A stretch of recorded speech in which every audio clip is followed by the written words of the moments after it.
ব্যাপার হলো আজকে 15-20 দিন যাবৎ চালের দাম বেড়ে চলছে, কমের কোনো লক্ষণ দেখি না। তো আমরা আশাবাদী ছিলাম সামনে এই সিজন আসছে, এখন সিজনের দাম কেন, কিন্তু উল্টা দিকে দিন বেড়ে চলছে। যেমন মিনিকেট বর্তমানে আগে বেচতাম 72 টাকা, সেই মিনিকেট বর্তমানে 80 টাকা বেচতেছি। আটার চাল বেচতেছি আপনার 60 থেকে 62 টাকা। তারপরে নাজির চাল আপনার কোয়ালিটি ভেদে 75 থেকে আপনার 85 টাকা। এগুলা কত কত করে ছিল? মানে বাড়ছে কত করে কেজি? নাজির শাল ছিল আপনার কোয়ালিটি ভেদে 70 থেকে আপনার 80 টাকা, সেই নাজির শাল হয়ে গেছে এখন 75 থেকে 85 টাকা। তো কেজিতে মোট 5-6 টাকা বাড়ছে। মিনিকেট বাড়ছে 7-8 টাকা। এভাবে বাড়লে সাধারণ মানুষ বাঁচবে কীভাবে? মানুষ বাঁচা তো কঠিন হয়ে যাবে। মোটা চালের মোটা চালে আগের জায়গায় আছে, মোটা চালের দাম বাড়ে না, ওরকমই আছে, কিন্তু চিকন চালের দাম বাড়ছে বেশি। তো কাঠারিয়া তো ওই যে বস্তাপতি আপনার 8 টাকা 10 টাকা কেজি প্রতি বাড়ছে। সব এভাবে সব চালটার দামে বেড়ে চলছে, কমের কোনো লক্ষণ দেখি না। খেতে তো হবে এখন, কারণ চালের দাম 2200 টাকা ছিল, এটা 2400 টাকা এখন বলছে। অনেক অনেক বেশি। ইনকামের পর সোর্স করে সব কিছু তো আসতেছে, এখন এটা বেশি হচ্ছে, আমার এদিকে আরেক দিক সমস্যা হয়ে যাচ্ছে।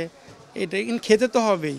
চাল তো অর্ডার করলে যে চাল পাওয়া যায় না এমন না, চাল যে আমি টাকা হইলে চাল আস, চাল নাই সংকট এমন কখনো মানে এটা দেখা দেয় না যে আমি চাল চাইতেছি 10টা চাইতেছি আমি পাইতেছি না, এমন না।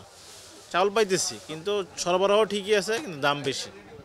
আমদানি তো হচ্ছে অলরেডি, নাজির চাল, মোটা চাল, তারপরে মিনিকেট অলরেডি দেশে বাজারে বিক্রি হচ্ছে, আমরা কিনতেছি বিক্রি করতেছি, কিন্তু লাভ হচ্ছে না, কারণ দেশি বাজারের যেই চালের যেই দাম আর আপনার ইন্ডিয়ান যে বাজারের চালের দাম প্রায় কাছাকাছি, এই 2 টাকা 3 টাকা এদিক সেদিক।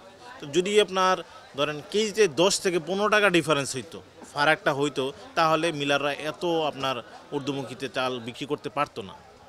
ওরা এইটাই সুযোগটা নিছে। আমরা তো মিডিয়াম ফ্যামিলির সন্তান, তো আমাদের জন্য একটু হিমশিম খাইতে হচ্ছে, কিন্তু ধৈর্য ধরা ছাড়া এখানে তো কিছু করার নেই।